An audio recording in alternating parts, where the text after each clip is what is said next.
محمد رسوله النبي الأمين المكين الحنين الكريم الرؤوف الرحيم أما بعد فأعوذ بالله من الشيطان الرجيم بسم الله الرحمن الرحيم قال الله تبارك وتعالى في الكلام المجيد والفرقان الحميد تبارك الذي بيده الملك وهو على كل شيء قدير صدق الله مولانا العظيم وقال الله تبارك وتعالى في شان حبيبه مخبرا وآمرا إن الله وملائكته يصلون على النبي يا أيها الذين آمنوا صلوا عليه وسلموا تسليما درود السلام الصلاة والسلام عليك يا سيدي يا رسول الله وعلى آلك وأصحابك يا سيدي يا حبيب الله الحمدللہ تعالی تحریک منہاج القرآن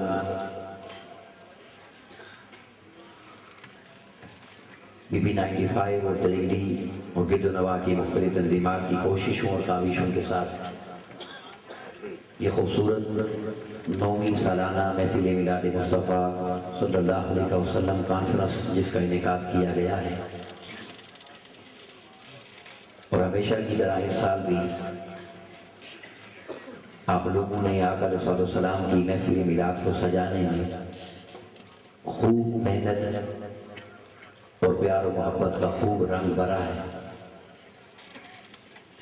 جسے دیکھ کر یقیناً ہر عاشق کا دل شاد شاد ہے۔ دعا یہ ہے کہ رب کائنات ان کاوشوں کو اپنی بارگاہ میں خاص درجہ قبولیت عطا فرمائے اور یہ جگمگ جگمگ سما جیسا ہے ہم سب کے ایمان کو بھی ایسا ہی نور عطا فرمائے۔ آج کی اس مبارک نشست میں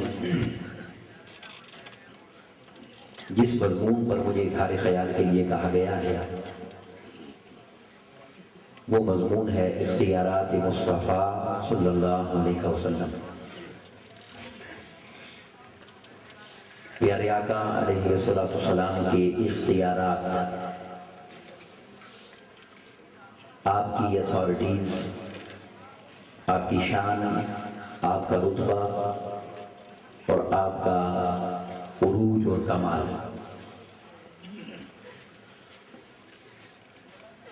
اس سے پہلے کہ میں گفتگو کا آغاز کروں، یہ بات سمجھنا بہت ضروری ہے کہ اس مضمون کا معنی کیا ہے۔ بالعموم یہ بیان کیا جاتا ہے کہ سارے کے سارے اختیارات فقط اللہ کے پاس ہیں، اور اس جملے کی وضاحت میں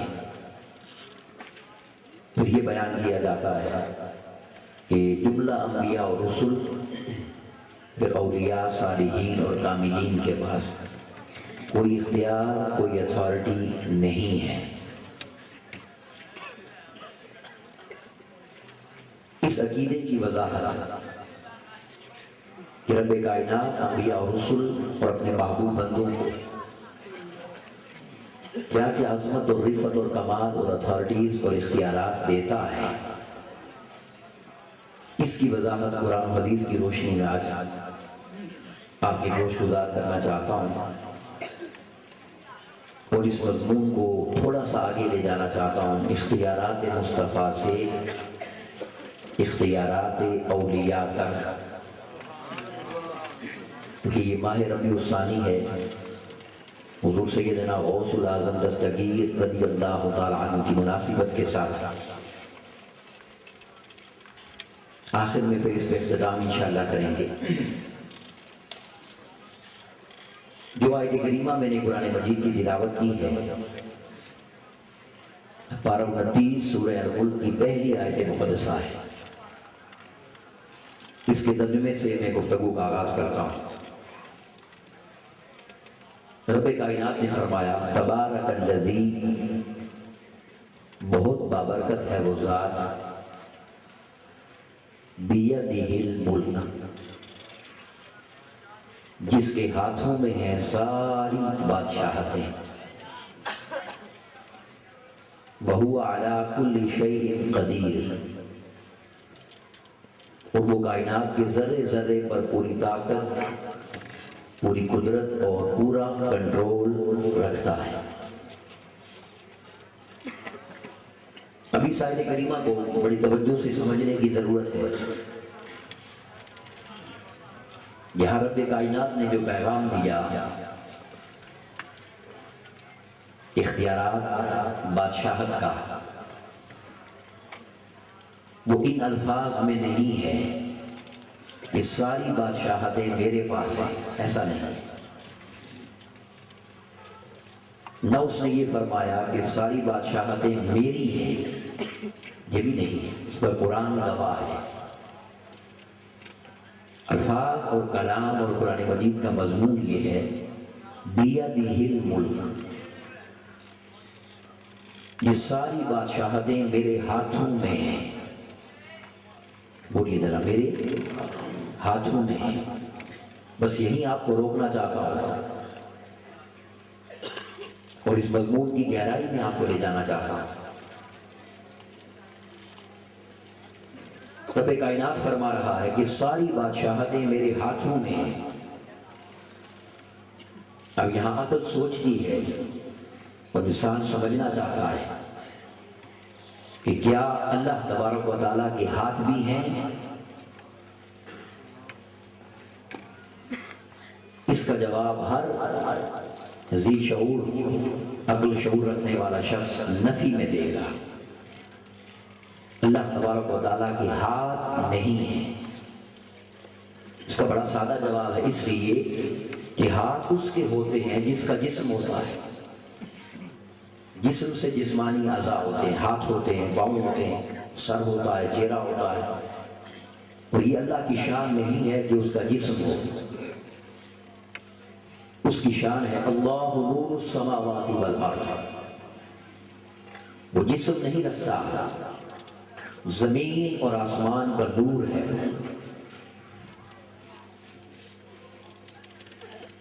اب جب وہ جسم سے پاک ہے اور جسمانی اعضاء سے بھی پاک ہے، تو عقیدہ اور حق یہ ہے کہ اس کا جسم اور ہاتھ نہیں ہے۔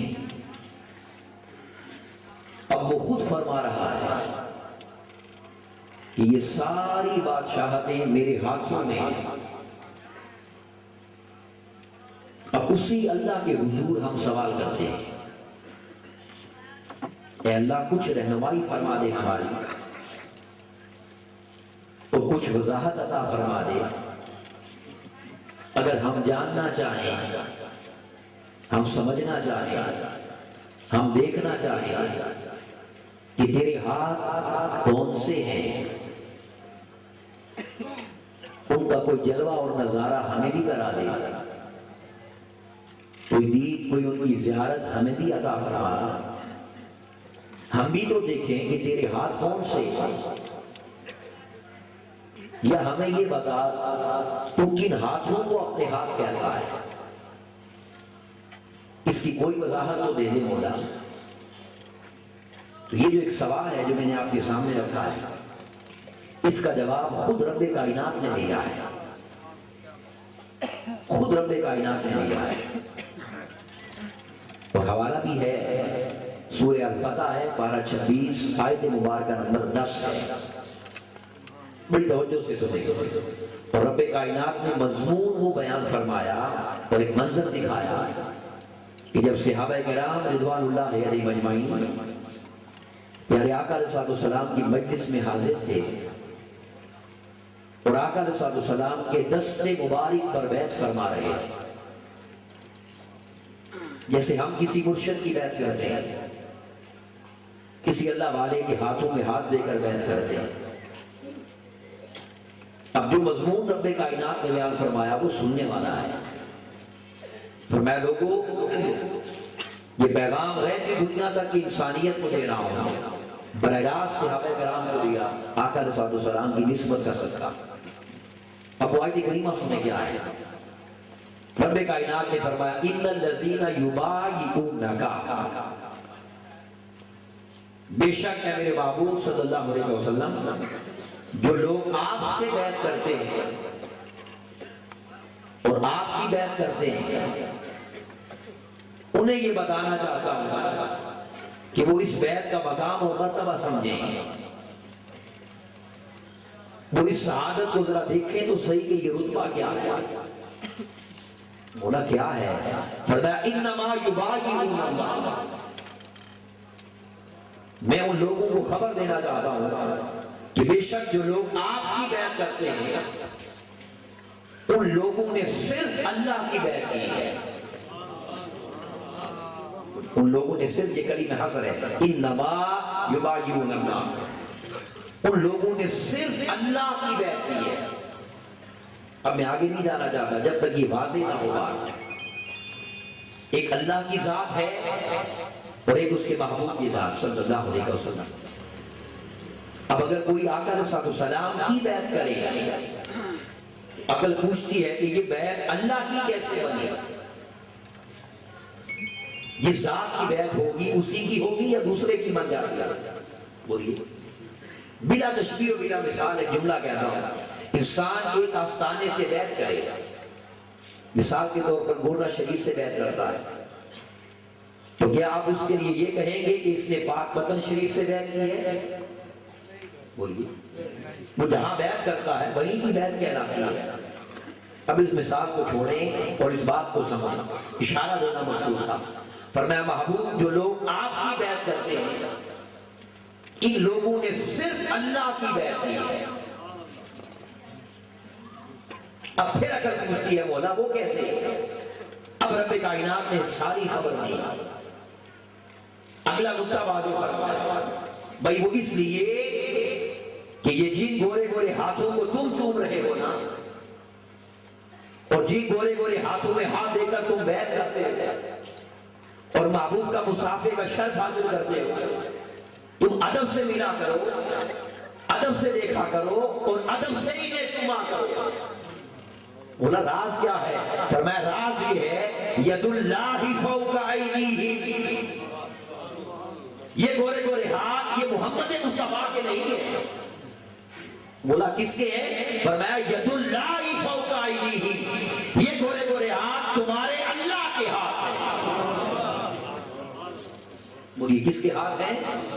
اب میں آپ سے پوچھنا چاہتا ہوں، اب ہم جو جاننا چاہتے کہ اللہ کے ہاتھوں سے مراد کیا ہے، اللہ کے ہاتھ کون سے ہیں، اس کا جواب اللہ نے کیا دیا ہے؟ بولیے کہ میرے ہاتھ وہی ہیں جو میرے محبوب، بولیے بولے ذرا، میرے محبوب محمد مصطفیٰ کے ہاتھ ہیں صلی اللہ علیہ وسلم۔ اور ادھر فرما رہا ہے ساری بادشاہتیں میرے ہاتھوں میں ہیں، یہ ساری سلطنت میرے ہاتھوں میں ہے، یہ سارے اختیارات میرے ہاتھوں میں ہیں، یہ سارا نظام میرے ہاتھوں میں ہے۔ اور جب ہم پوچھیں تیرے ہاتھوں سے مراد کیا ہے تو جواب دیتا ہے کہ میرے ہاتھ وہی ہیں جو محبوب محمد مصطفیٰ کے ہاتھ ہیں۔ تو اب اس آیت کریمہ کا معنی کیا ہوگا؟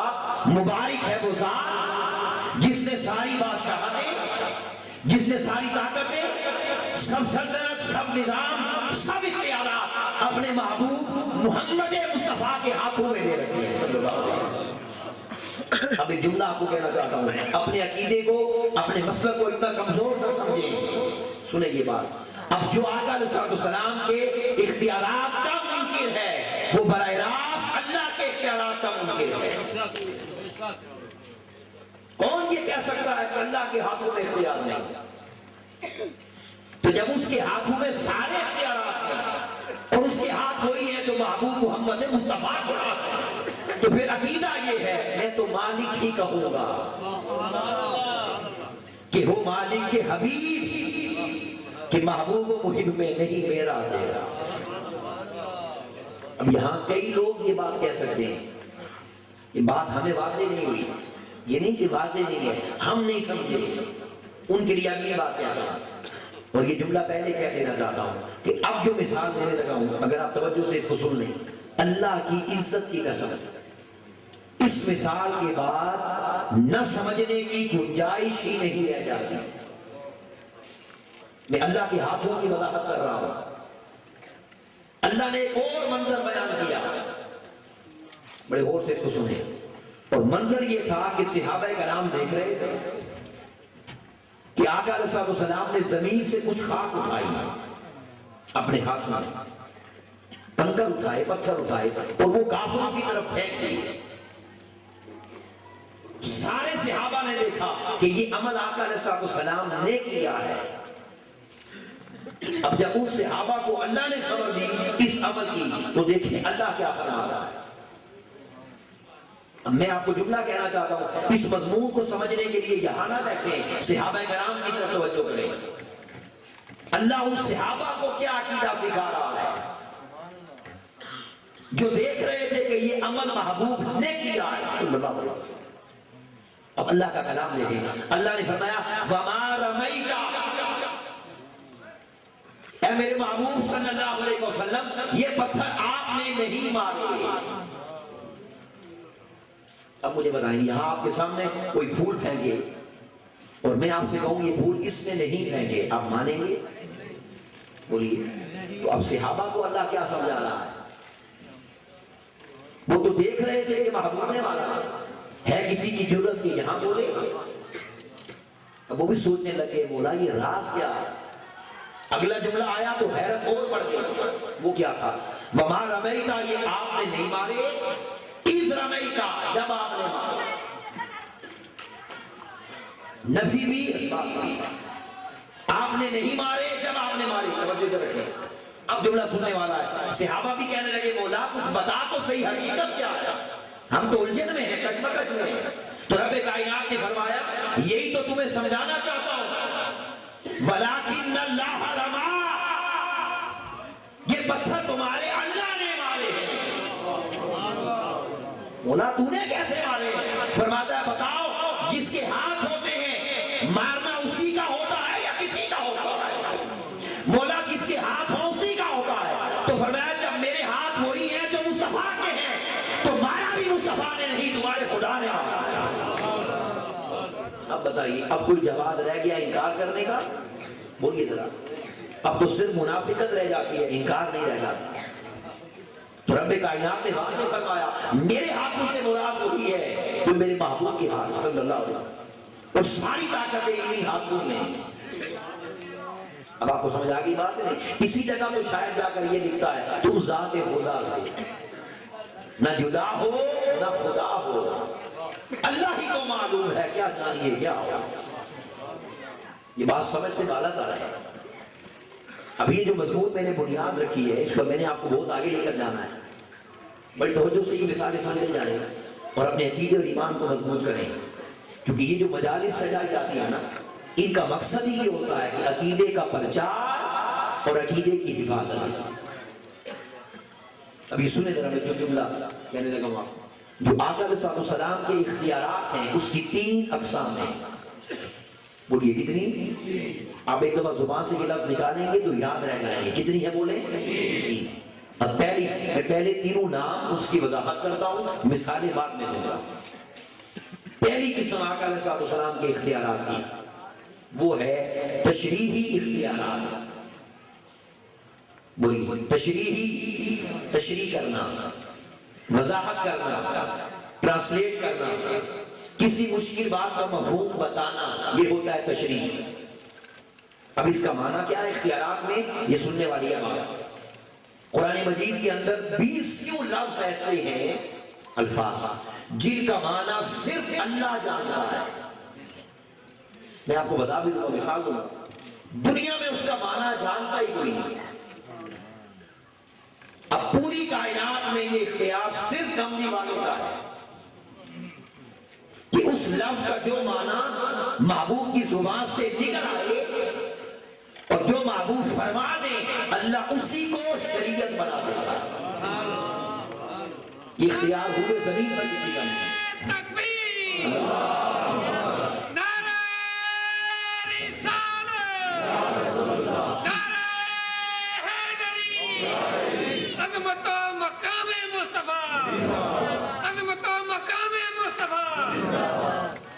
آپ سمجھ گئے بات؟ اس کی میں نے کہا مثالیں میں آخر میں دوں. یہ ہے تشریح. اب دوسرا لفظ سنیں اور یہ بہت قیمتی ہے, اس کو سنیں غور سے. وہ ہے تشریعی آئین کے ساتھ. تشریعی اختیارات, تشریعی شریعت جس کو آپ کہتے ہیں. یہ جملہ سنیں بڑی توجہ سے. اس کا معنی یہ ہے اللہ تبارک و تعالیٰ نے محبوب کو یہ اختیار بھی دیا ہے کہ محبوب آپ نے صرف شریعت کی تشریح نہیں کرنی. یہ پہلے بات ہے. آپ کو یہ اجازت, یہ شان, یہ مقام بھی دیتا ہوں جب چاہیں, جہاں چاہیں, جس شے کو چاہیں آپ شریعت بنا سکتے ہیں. اللہ تو بنا ہی سکتا ہے, اس میں تو بحث کوئی نہیں. اور میں آپ کو بڑی ذمہ داری سے کہہ رہا ہوں کہ بات نہ کہوں تو میرا دل مطمئن نہیں ہوتا. بہت سارے لوگوں کا قلم یہاں رک گیا ہے, بہت سارے لوگوں کا قلم رکا ہے, مگر منہاج القرآن نے اس سے بڑی بات لکھی ہے. یہ حضور شیخ الاسلام ڈاکٹر محمد طاہر القادری مدد اللہ علی کی نگاہ کا فیض ہے. اور میں آپ کو ذمہ داری سے کہہ رہا ہوں, یہ جملہ کہنے کے لیے بھی جرأت کی ضرورت ہے جو کہنے لگا ہوں. سنیے شریعت کا معنی کیا ہے. صرف یہ نہیں کہ شریعت بنانا ہے, یہ تو چھوٹی بات ہے. اس کا معنی یہ ہے, رب نے کہا محبوب میں اس پر آپ کو 20 مثالیں دوں گا. بہت مثالیں قرآن بھرا ہوا ہے. رب نے فرمایا محبوب جب میرا کوئی حکم اتر آتا ہے, قرآن مجید کی نص ہو جاتی ہے, میں حکم دے دیتا ہوں, روئے زمین پر کسی کی جرأت نہیں کہ میرا حکم آنے کے بعد اپنی مرضی کرے. کر سکتا ہے کوئی؟ بولیے ذرا. نہیں کر سکتا. اب ایک جملہ سن لیں, اگر یہی پابندی ان پر بھی ہو پھر ہم نے اور ان میں فرق کیا رہ جائے گا؟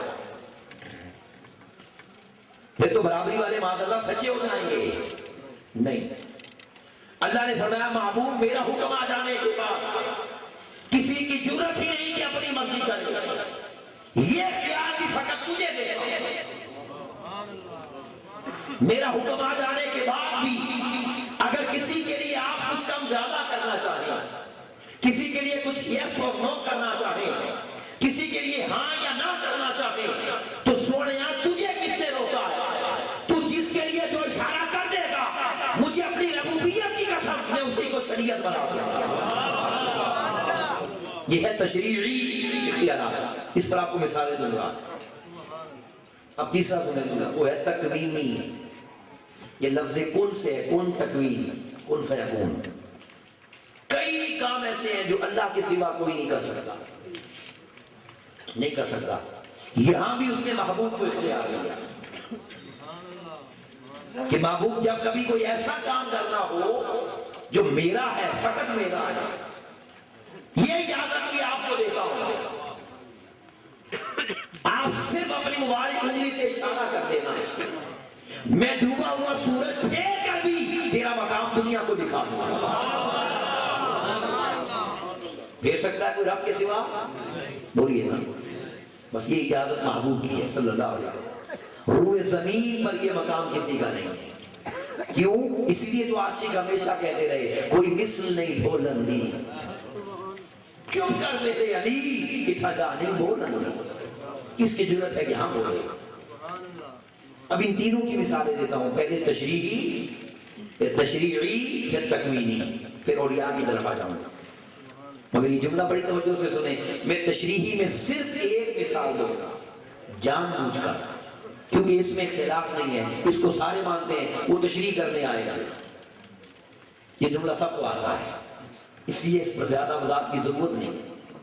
اب مثال کیا ہے تاکہ آپ سمجھ جائیں. اللہ نے قرآن مجید میں فرمایا اقیم الصلاۃ, نماز قائم کرو.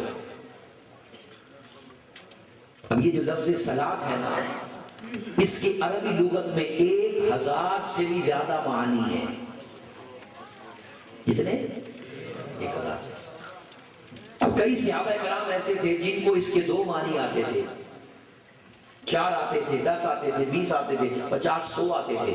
آپ 100 بھی رہنے دیں، اگر 2 بھی آتے ہیں، اب 2 میں سے ایک معنی کو متعین کون کرے گا کہ یہ کروں یا یہ کروں؟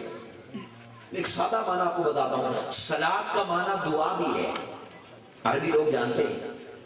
اب کوئی یہ کہتا کہ اللہ کہہ رہا ہے دعا کرو، چلو میں 5 ٹائم دعا کروں گا، ہے کسی کا اختیار؟ بولیے. سب آگے محبوب کی مجلس میں، بخاری شریف کتاب الاذان جلد 1. اب جملہ سننے والا ہے، آ کر کہتے ہیں سونے ہمیں صلاۃ کے معنی تو آتے ہیں مگر ایک معنی متعین کرنے کا اختیار نہیں ہے، یہ آپ بتائیں. کیف نصلی یا رسول اللہ، حضور ہم کیسے کریں صلاۃ صلی اللہ علیہ وسلم. اب میں آپ کو پوری حدیث کی تشریح کر رہا ہوں. جب یہ جملہ پوچھا نا، سب بیٹھے ہوئے تھے، وہ آقا علیہ السلام نے ان کو نماز پڑھ کے دکھائی. اور سے سنیں کی بات، اللہ اکبر ہوا، قیام ہوا، رکوع ہوا، سمی اللہ، سجدہ ہوا، پھر اٹھے، پھر سجدہ ہوا، دوسری رکعت، پھر سجدے ہوئے، پھر تشہد میں بیٹھے، السلام علیکم، نماز پوری ہو گئی. یہ نماز. آپ نے جب کسی کو سکھانا ہو نا کچھ، تو اس کو کر کے دکھانا پڑتا ہے، یوں کرو. تو آقا علیہ السلام نے پریکٹیکل کر کے دکھایا. اب جب کوئی آپ کو کچھ کر کے دکھائے تو اس کا معنی یہ ہوتا ہے کہ میری طرح کرو، مجھے فالو کرو. ویسے تو نہیں کرتا سب کچھ، اس لیے کرتا ہے نا میری طرح کرو. اب جملہ سنیں، کوئی ایک صحیح حدیث ایسی نہیں ہے جس میں آقا نے یہ فرمایا ہو تم بھی میری طرح کرو. وہ سمجھ رہے تھے ہمیں بھی ایسا کرنا ہوگا، مگر جواب کچھ نیا آیا. فرمایا دیکھ لیا ہے نا اچھی طرح، یہ حضور دیکھ لیا ہے، ہم بھی کریں. فرمایا سنو، کرنے سے پہلے سنو. سنیں یہ جملہ غور سے، حضور کیا حکم ہے؟ فرمایا سلو، تم بھی کرو. اب سنیں ذرا، مگر کیسے کرو؟ کما رأیتمونی اصلی. خبردار کوئی اپنے ذہن میں یہ خط نہ آنے دے کہ میری طرح. تو میں نہیں، تم بھی کرو مگر جیسا نظر آیا ہے ویسا کرو. سوچیں ذرا جملے کو. اب میں وضاحت کر دیتا ہوں اس جملے کی، بڑی آسانی سے کرتا ہوں. یہ نہیں فرمایا میری طرح سلو کما اصلی، میری طرح یا میرے جیسی نہیں ہے. فرمایا جیسا نظر آیا ہے ویسی کرو. جانتے ہیں کیوں؟ اب جملہ غور سے سنیے گا.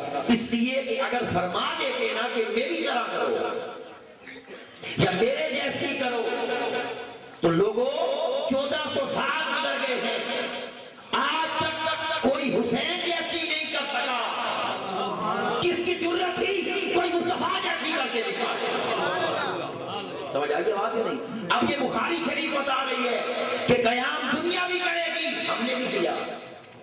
رکوع دنیا بھی کرے گی، ہم نے بھی کیے، مصطفیٰ نے. سجدے میں نے بھی کیے، تم بھی کرو گے. مگر بخاری شریف کا عقیدہ یہ ہے ساری دنیا میں نہ کوئی مصطفیٰ جیسا قیام کر سکتا ہے، نہ کوئی مصطفیٰ جیسا رکوع کر سکتا ہے، نہ کوئی مصطفیٰ جیسا سجدہ کر سکتا ہے.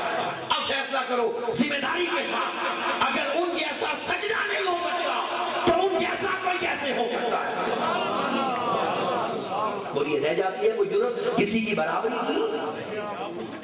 یہاں تو عقیدہ یہ ہے ان کی ادائیں بھی بے مثل ہیں. بولیے یہ جملہ، بولیے ان کی ادائیں بھی بے مثل ہیں.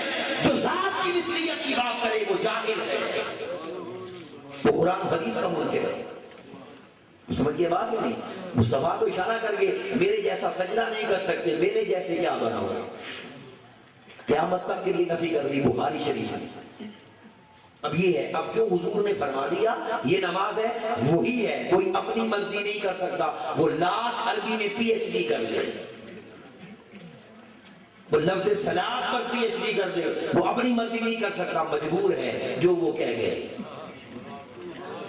سمجھ گئے؟ یہ ہے تشریعی اختیارات، تشریعی. اب اگلے بنائیں. اور اب بڑی قیمتی باتیں ہیں کہ مائیں بہنیں بیٹیاں اور بچے بھی سنیں. زندگی میں اگر یہ باتیں آپ کو یاد رہیں گی انشاءاللہ، باتیں ایسی ہیں آپ کا عقیدہ ہلا کوئی نہیں سکتا جو میں کہنے لگا ہوں. اب سنیں ذرا، اللہ تبارک و تعالیٰ نے قرآن مجید میں ایک واضح حکم دیا ہے، حرمت علیکم المیتۃ والدم، دو چیزیں تمہارے لیے، دو چیزیں حرام ہیں، حرام ہیں، حرام ہیں حلال میں۔ اے اللہ کون کون سی؟ فرمایا میتۃ والدم، ایک مردار اور ایک خون۔ اب میں جو مردار کی وضاحت کر رہا ہوں ذمہ داری کے ساتھ، وہ کیا ہے؟ مردار کس کو کہتے ہیں؟ پورا جملہ سنیں ذرا۔ مردار ایسے حلال جانور کو کہتے ہیں، ایسے حلال جو پہلے ہی حرام ہے اس کو حرام کیا کرنا؟ مردار ایسے حلال جانور کو کہتے ہیں جو ذبح کے بغیر مر جائے، اللہ کا حکم آ جانے کے بعد اسے حلال کس نے کیا ہے؟ بس سادہ سا جواب ہے، اسے حلال اسی نے کیا ہے جس کے اختیارات کو مانتے نہیں ہوتے۔ ابن ماجہ شریف کتاب الاطعمہ، حضرت عبداللہ ابن عمر رضی اللہ عنہ راوی ہے، حدیث کا جملہ سنیں ذرا۔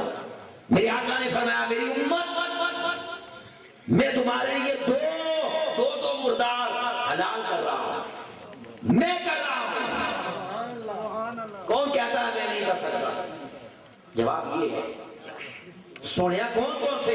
فرمایا ایک مچھلی ایک مکڑی، یہ دونوں میں حلال کر رہا ہوں، میری ضمانت ہے۔ آگے سنیں میں جملہ کہوں گا، اور اسی حدیث نے فرمایا جاؤ دو خون بھی حلال کرتا ہوں۔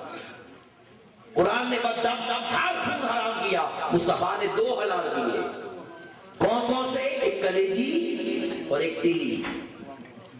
کسی ڈاکٹر کے پاس چلے جائیں، یہ دونوں جمع ہوئے خون ہیں، کلیجی بھی جمع ہوا خون ہے اور تیلی بھی۔ قرآن نے ہر خون حرام کیا، مصطفیٰ نے دو حلال کیا۔ اب میں جملہ کہہ رہا ہوں، یہ بس محفوظ رکھنا اپنی سماعتوں میں، دل و دماغ میں محفوظ رکھنا۔ جو محبوب کے اختیارات نہیں مانتا، اللہ کی عزت کی قسم، اگر مچھلی یا کلیجی کھاتا ہے حرام کھاتا ہے، حرام کھاتا ہے، حرام کھاتا ہے۔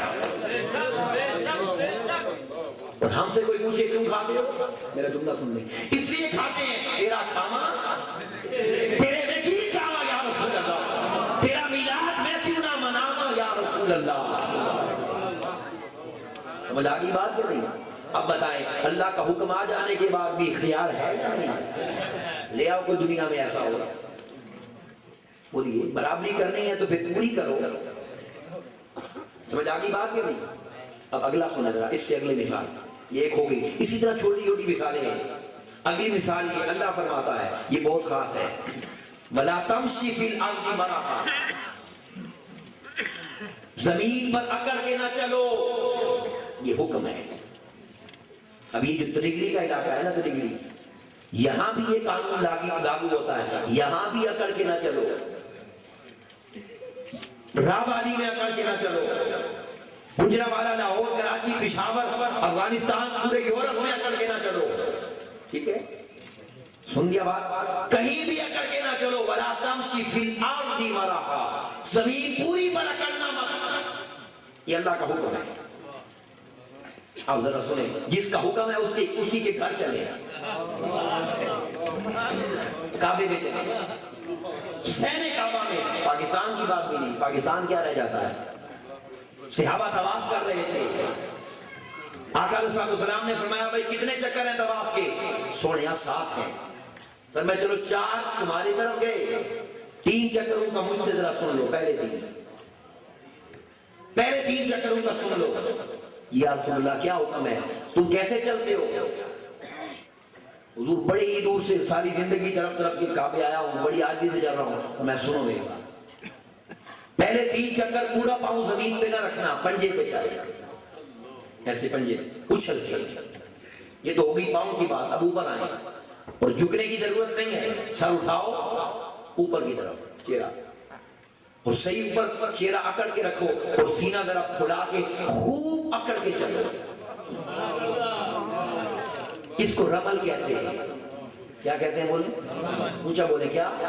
رے میم لام رمل، یہ 3 چکر طواف کے۔ اب میں جملہ کہہ رہا ہوں، اختیارات کی شان کو سمجھیں، جملہ کہہ رہا ہوں، اللہ فرماتا ہے کہ زمین پر اکڑ کے نہ چلو، اور جس کے اختیارات ہیں اس نے اللہ کے گھر اکڑ کر چلنا بھی عادت بنا دیا۔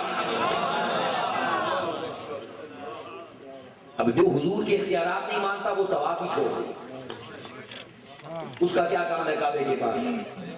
وہ وہاں بلاتا اس لیے ہے کہ یہاں آ کے مان کہ تیرے جیسا کوئی نہیں۔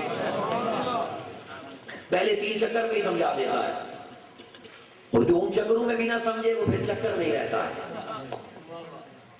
سمجھ آئی؟ سیدی اعلیٰ حضرت نے کیا فرمایا؟ جو تیرے در سے یار پھرتے ہیں در بدر یوں ہی خار پھرتے ہیں، وہ کعبے میں بھی جائیں تب بھی نہ مرا۔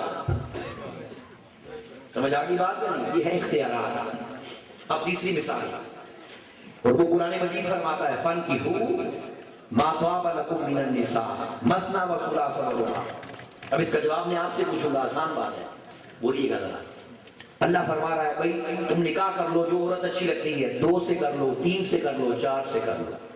یہ قرآن ہے، سورۃ النساء۔ اب کتنے نکاح کی اجازت ہے؟ بولے اونچا بولے۔ 5 کر سکتے ہیں آپ؟ پھر بولے کوئی کر سکتا ہے 5؟ نہیں۔ اب بتائیں محبوب نے خود کتنے کیے؟ اب ڈھیلے کیوں پڑ گئے؟ اونچا بولیں کتنے کیے؟ اونچا بولو 11۔ اور ایک وقت میں 9، ایک وقت میں۔ اب قرآن کیا کہتا ہے کتنے؟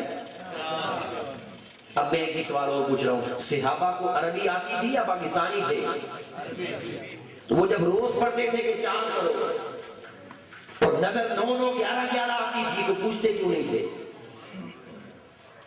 کوئی اعتراض، کوئی سوال، کوئی احتجاج، کوئی بات کیوں نہیں کرتے تھے؟ ارے اس لیے نہیں کرتے تھے وہ عربی بھی ہم سے زیادہ جانتے تھے، اور وہ مصطفیٰ کا مقام بھی ہم سے زیادہ جانتے تھے۔ وہ جانتے تھے، یہ جملہ سنیں، وہ جانتے تھے یہ ساری دنیا شریعت کی محتاج ہے، اور شریعت خود مصطفیٰ کے نعرے کی محتاج ہے۔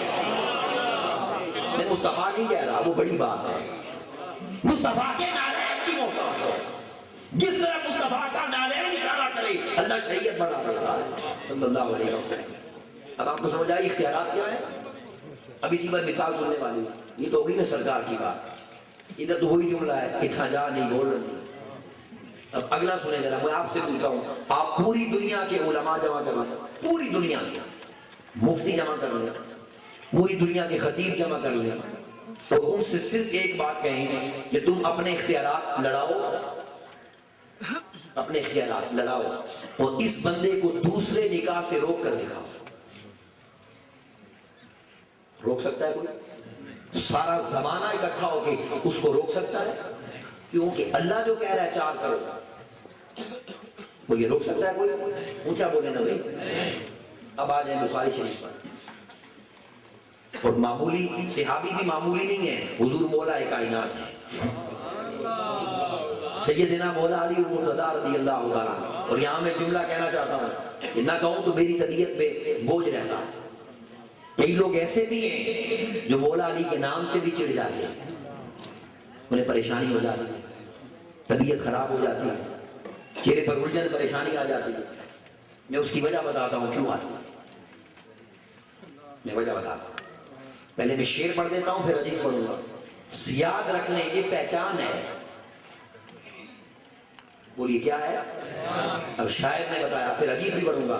شاعر کہتا ہے یہ راز حدیثوں کی کتابوں میں لکھا ہے، بڑی گہری بات کرنے لگا، یہ راز حدیثوں کی کتابوں میں لکھا ہے کہ بغض علی عقیدہ نہیں ماں کی خطا ہے۔ یہ عقیدہ نہیں ہے، یہ پیچھے سے جملہ ہے، اور حدیث بھی سن لیں۔ فرمایا وَإِمَّا لِزِنْيَةٍ، حدیث سنیں، پہچانا کریں حق اور باطل کو۔ ہم بڑے آرام سے کہہ دیتے ہیں جو مولا علی کا نام لے یہ شیعہ ہو گیا ہے، تو جو نہ لے وہ کیا ہوگا؟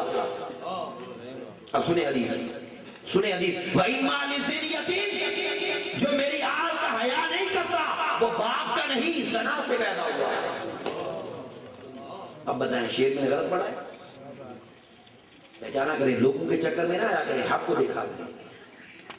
اب وہ راوی ہیں وہ کیا کر رہے ہیں ان کی سنیں۔ وہ آقا علیہ السلام کی بارگاہ میں حاضر ہوئے اور سوال کرتے ہیں اگر آپ اجازت دیں تو میرا دل ہے دوسرا نکاح کرنے کو۔ اب اللہ کے بعد حضور کی اجازت کی کیا ضرورت ہے؟ پہلے تو یہ بات سمجھنے والی ہے، اور پھر اللہ کی حکم کے بعد روک کون سکتا ہے؟ تو دیکھے تو روکنے والوں کو بھی دیکھے۔ آقا علیہ السلام نے فرمایا علی جب تک میری فاطمہ زندہ ہے نا، 4 تو دور کی بات میں تجھے دوسرا بھی نہیں کرنے دوں گا۔ تو یہ اختیارات کی سمجھ آئی ہے نہیں؟ اونچا بولے ذرا، آئی ہے بات سمجھ؟ اب اس سے آگے جائے گا، اس سے اگلی مثال سنیں، اور وہ بہت خاص ہے، بہت خاص ہے، بہت خاص ہے۔ ایک صحابی آقا علیہ السلام کی مجلس میں آئے، ابو داؤد شریف ہے، اور سوال کرتے ہیں حضور اگر آپ اجازت دیتے ہیں تو سوال کرنا ہے۔ وہ جو کیا بات ہے؟ وہ کہنے لگے مجھے کوئی وظیفہ بتائیے۔ آقا علیہ السلام نے فرمایا نمازیں پڑھا کر 5 نمازیں، اس سے بڑا وظیفہ کوئی نہیں۔ اب اس کا جواب سنے گیا، اس نے کہا یہ نمازوں والا کام مجھ سے نہیں ہو سکتا۔ اب سنیے گا، میں حدیث کے لفظ پڑھتا ہوں، حدیث کے لفظ۔ آقا علیہ السلام نے فرمایا کیوں نہیں پڑھ سکتے، کیا بات ہے بتاؤ۔ اب اس نے سچی بات کر دی، اس نے کہا حضور مسئلہ یہ ہے ان هذه ساعۃ لی فیہا اشغال، یہ جب نماز کا ٹائم آتا ہے نا تو میں اس لیے نہیں پڑھ سکتا، اس وقت میرے اپنے کام ہوتے ہیں۔ اب مجھے بتائیے یہ کوئی شرعی عذر ہے؟ بولے ہے کوئی شرعی عذر؟ نہیں، مگر صحابی کا اگلا جملہ سن لیں پھر آپ کو سمجھ آ جائے گی، یہ صحابہ کا عقیدہ ہے۔ سنیں غور سے، اس نے ہاتھ باندھ کے کہہ دیا، اس نے کہا سونے آپ کے لیے کیا مشکل ہے؟ ہائے ہائے ہائے، یہ ہے بات۔ اس کا جملہ سنیں، اس نے کہا فمرنی بامر جامع، اس نے کہا سونے ساری امت نمازیں پڑھ رہی ہے، مجھے کوئی اور کام بتا دے جو میرے لیے کافی ہو جائے۔ اب بتائیں کوئی کسی کی نماز معاف کر سکتا ہے؟ اپنی نہیں کروا سکتا، کسی کی کیا کرے؟ اب سنے محبوب کی شان سنے، آقا علیہ السلام نے میں سمجھ گیا تیرا مسئلہ، نہ کیوں کروں گا، میں نہیں کر سکتا، نہ وہ کرے جو نہیں کر سکتا۔ میں ادھر آ رہا، تو 5 نہیں پڑھ سکتا، چل تو ایک کام کر، حافظ علی العصرین، تو 5 رہنے دے، 2 پڑھ لیا۔ یہ حدیث ہے ابو داؤد شریف کی۔ اس نے فوراً پوچھا سوڑیاں کون کون سی؟ وہ 2 کون سی ہیں؟ فرمایا صلاۃ قبل طلوع الشمس، ایک سورج نکلنے سے پہلے، وصلاۃ قبل غروبها، ایک سورج ڈوبنے سے پہلے۔ اس نے جلدی سے پوچھا کہ حضور زور مغرب عشاء کدھر جائیں گی؟ یہ تو فجر اثر ہے، زور مغرب عشاء کدھر جائیں گی؟ کملی والے نے فرمایا تیری زور مغرب عشاء جانے، تیرا رب جانے، تیرا نبی محمد مصطفیٰ جانے۔ یہ 3 نمازیں معاف کرنا، کسی کو 1 رکعت معاف کرنے والے کا اپنا ایمان تباہ ہو جائے گا، اور برابری اس سے کرتے ہیں جس نے ساری زندگی 3 نمازیں بھی معاف کر دی اور آنے والے کو صحابی بنا دیا۔ مسلمانی کیا ہے؟ سمجھ گیا بات کیا نہیں؟ اب یہ واقعہ تو اتنا ہی حدیث میں ایک جملہ ہے کرنے جاتا ہوں تشریح۔ حضور شیخ الاسلام ڈاکٹر محمد طاہر القادری مدد اللہ علیہ سفیر عشق رسول صلی اللہ علیہ وسلم، آپ فرماتے ہیں بڑا خاص جملہ ہے، آپ فرماتے ہیں بیٹا میں نے بہت سوچا، اللہ تبارک و تعالیٰ کی شان، میں نے بہت سوچا کہ آقا علیہ السلام نے فجر اور عصر کیوں دی؟ یہ بہت قیمتی بات ہے، توجہ سے سنیں تو آپ کو مزہ آئے گا۔ ان 2 نمازوں میں کیا راز ہے؟ عشاء کیوں نہیں دی؟ زور کیوں نہیں دی؟ مغرب کیوں نہیں دی؟ بس ایک جملہ ہے، سن لیں۔ اس لیے نہیں دی کہ وہ ڈسکاؤنٹ لینے آئے تھے نا سیاسی، ڈسکاؤنٹ لینے آئے تھے نا، رعایت لینے آئے تھے، تو اگر رعایت بھی دیتے اور دیتے بھی عشاء جس کی 17 رکھ دیں، اس کا مسئلہ حل ہونا تھا۔ مغرب دیتے اس کی 7 رکھ